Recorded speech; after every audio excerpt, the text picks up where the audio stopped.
Halo, berjumpa lagi dengan saya Mr. Wira. Di video kali ini kita akan membahas materi baru, yaitu membahas mengenai persamaan linear satu variabel. Nah, apa itu persamaan linear satu variabel? Kita akan mengenal dulu manfaat dan kegunaannya di sehari-hari. Nah, jadi penggunaan konsep persamaan akan mempermudah kita dalam memecahkan masalah sehari-hari ya. Jadi persamaan linear satu variabel ini sangat sering digunakan dalam memecahkan masalah sehari-hari di kehidupan. Ini manfaatnya apa aja sih? Jadi di berbagai bidang ini sering dipakai untuk menerapkan pemecahan masalah ya. Jadi bisa memodelkan permasalahan sehari-hari tersebut dalam bentuk matematika. Jadi akan lebih mudah nanti akan dihitung, terutama nanti akan diubah ke dalam bentuk aljabarnya. Jadi biasanya persamaan linear satu variabel akan digunakan dalam perhitungan keuangan bisa dirancang untuk perhitungan keuangan atau prediksi keuangan seperti itu dan sejenisnya, sehingga nanti akan mempermudah dalam mengelola keuangan dengan menggunakan konsep persamaan ini. Atau bisa juga kita untuk menghitung profit atau keuntungan. Jadi untuk mencari keuntungan, konsep dasarnya yaitu kita harus belajar mengenai persamaan linear satu variabel ini.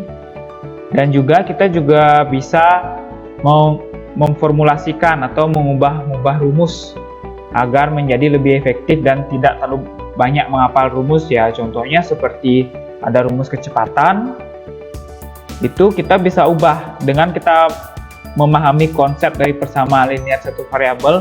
Rumus kecepatan tersebut bisa kita ubah menjadi rumus jarak seperti itu. Jadi kita tidak perlu mengingat banyak rumus untuk menyelesaikan berbagai masalah. Jadi cukup ingat satu rumus dan nanti satu rumus tersebut bisa diproses dengan menggunakan konsep persamaan linear satu variabel ini. Jadi ini beberapa hal kecil yang sering dipakai ya persamaan linear satu variabel. Dia masih ada banyak hal lainnya yang manfaat dalam penggunaan persamaan ini ya di kehidupan sehari-hari. Jadi mari kita pelajari persamaan linear satu variabel itu. Kita awali dengan mengenal kalimat terbuka, pernyataan, kalimat bersyarat, dan persamaan. Nah, ini bukan bahasa Indonesia, tapi kita wajib dulu untuk mengetahui apa 4 istilah ini yang berkaitan dengan persamaan. Kita ilustrasikan dalam permasalahan berikut agar kalian terbayang. Marisa berangkat ke pasar dengan membawa sejumlah uang. Setelah membelanjakannya Rp25.000, dia masih mempunyai uang senilai Rp5.000. Dapatkah kalian menebak berapa banyak uang yang dibawanya? Nah, tentu permasalahan yang simpel ini bisa kalian selesaikan langsung sebenarnya. Tapi dari permasalahan ini kita akan mengupas apa itu yang mana itu yang disebut kalimat terbuka, pernyataan, kalimat bersyarat, dan persamaan. Jadi kita bisa ubah permasalahan tersebut menjadi bentuk aljabar. Kita misalkan X tersebut adalah uang yang dibawa oleh Marisa. Jadi kita bisa bentuk aljabarnya itu X dikurangi 25 sama dengan 5. Kita ribunya itu kita hilangkan dulu ya supaya tidak banyak nol. Jadi kita ubah bentuk aljabarnya X dikurangi 25 sama dengan 5. Nah, jadi bentuk aljabar ini yang disebut dengan kalimat terbuka atau kalimat yang belum bisa dikatakan kebenarannya atau belum bisa kita katakan benar atau salah. Jadi kita belum tahu nih kalimat ini benar atau salah seperti itu. Ini yang disebut dengan kalimat terbuka. Jadi bentuk aljabar yang kita misalkan dari permasalahan tersebut disebut dengan kalimat terbuka. Nah, dari bentuk aljabar tersebut kita bisa mencari-cari ini nilai X-nya. Jadi jika nilai X-nya 26, kita akan peroleh 26 dikurangi 25 sama dengan 5. Jadi seperti itu kalimatnya. Jadi itu akan mengakibatkan kalimat tersebut bernilai salah. Begitu pula jika kita misalkan mengganti nilai X-nya dengan 30, kita akan peroleh kalimat 30 dikurangi 25 sama dengan 5. Dan kalimat tersebut akan bernilai benar. Nah, jadi ada dua jenis kalimat, kalimat yang bernilai salah dan kalimat yang bernilai benar. Nah, ini bisa kita katakan dengan kalimat tertutup atau disebut juga dengan pernyataan, yang artinya kalimat yang dapat dikatakan benar atau salah. kalimat tersebut benar atau kalimat tersebut salah. Itu yang disebut dengan pernyataan atau kalimat tertutup. Nah, jadi dari bentuk aljabar yang tadi, dari kalimat terbuka yang tadi, hanya bilangan 30 yang membuat kalimat terbuka tersebut bernilai benar. Nah, sehingga kalimat yang bernilai benar ini khususnya disebut kalimat bersyarat atau kalimat terbuka yang bisa bernilai benar. Itu yang disebut kalimat bersyarat. Nah, sehingga kita bisa artikan persamaan tersebut merupakan kalimat bersyarat dalam bentuk aljabar yang dipenuhi oleh nilai variabel tertentu. Nilai variabel yang membuat kalimat tersebut benar ya. Dan dihubungkan dengan tanda sama dengan. Nah, ini yang disebut dengan persamaan. Jadi 4 istilah tadi kita sudah bahas apa itu pengertiannya, bagaimana kalimat terbuka, pernyataan, kalimat bersyarat, dan persamaan. Nah, jadi dari sini kita bisa memiliki beberapa poin penting. Jadi persamaan memiliki 2 kalimat yang dihubungkan dengan tanda sama dengan. Jadi kalimat di sebelah kiri sama dengan disebut dengan ruas kiri. Kalimat di sebelah kanan sama dengan disebut dengan ruas kanan. Ini beberapa poin penting yang harus kalian ingat, ruas kiri dan ruas kanan. Nah, kita sekarang beranjak ke persamaan linear satu variabel.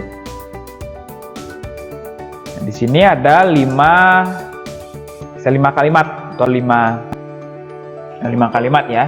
Jadi 5 kalimat ini kita akan coba mengubahnya ke dalam bentuk aljabar atau ke dalam bentuk kalimat terbuka yang seperti tadi ya. Jadi jumlah panjang dan lebar persegi panjang adalah 45 cm. Ini bisa kita misalkan sesuatu yang belum kita ketahui itu dengan variabel, yaitu panjang dan lebarnya itu kita belum tahu seberapa panjang. Jadi itu yang bisa kita tuliskan variabel. Jadi panjang kita bisa misalkan P dan lebar bisa kita misalkan dengan L. Jadi untuk bentuk aljabarnya bisa ditulis seperti ini. P ditambah L sama dengan 45. Berikutnya yang kedua, jumlah sebuah bilangan dan bilangan kuadratnya adalah 6. Jadi sini yang belum kita ketahui nilainya itu adalah bilangan, sebuah bilangan itu.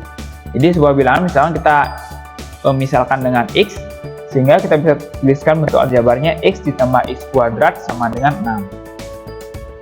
Yang ketiga juga sama, hasil kali sebuah bilangan dengan bilangan pangkat 3-nya adalah 1. Yang di sini yang belum diketahui juga sebuah bilangan itu. Sehingga itu kita misalkan X, sehingga bentuk aljabarnya menjadi X dikalikan dengan X pangkat 3 sama dengan 1.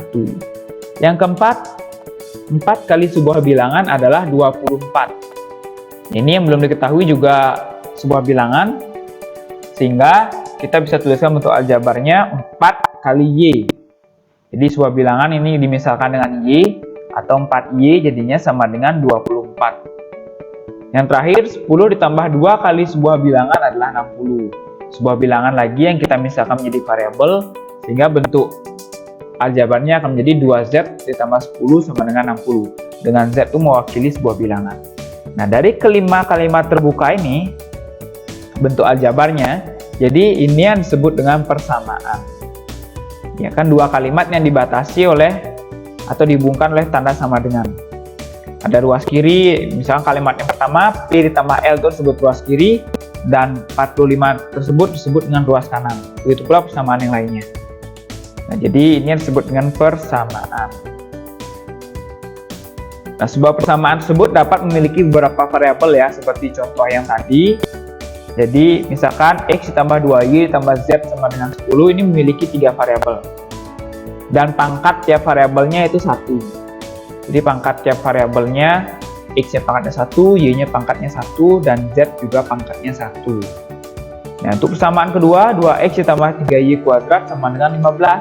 Ini memiliki 2 variabel.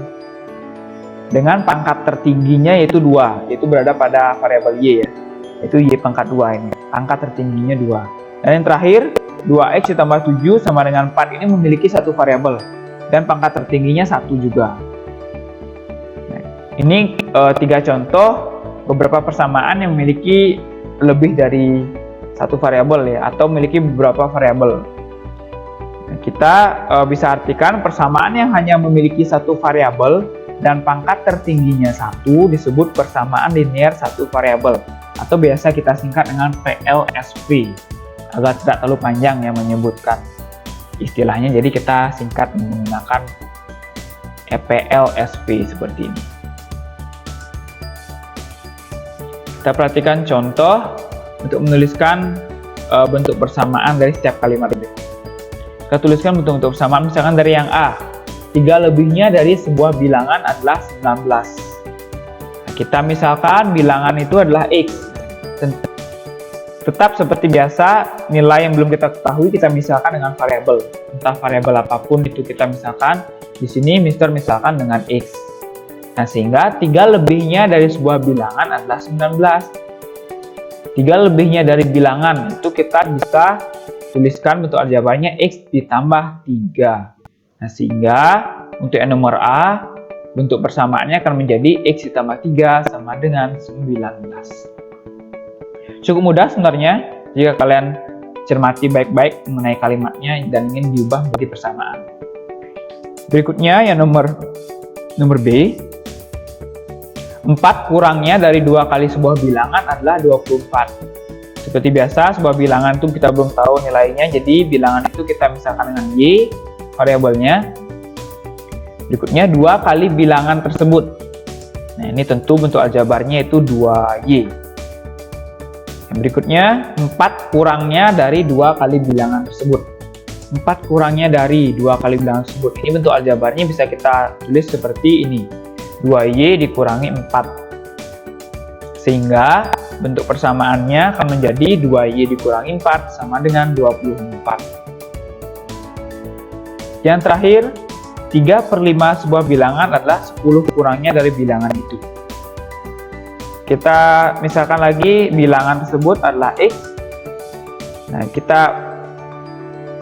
bahas satu persatu untuk bentuk aljabarnya. Jadi 3/5 sebuah bilangan itu kita bisa tuliskan untuk aljabarnya 3/5x, dan 10 kurangnya dari bilangan tersebut kita misalkan dengan untuk aljabarnya x dikurangi 10. Nah, jadi ini dua kalimat ini dihubungkan dengan tanda sama dengan nanti. Jadi yang menghubungkannya adalah kata adalah ini biasanya nanti akan menjadi tanda sama dengan di bentuk persamaan, sehingga bentuk persamaan ini akan menjadi 3/5x sama dengan x dikurangi 10. Sebenarnya cukup mudah, intinya kalian harus benar-benar memahami suatu kalimat ya. Bahasa kalian harus benar-benar cakap seperti itu. Oke, sekian untuk pengenalan mengenai PLSP kali ini. Semoga kalian paham. Dan jika ada yang kalian belum pahami, silahkan tanyakan langsung. Sampai jumpa di video berikutnya.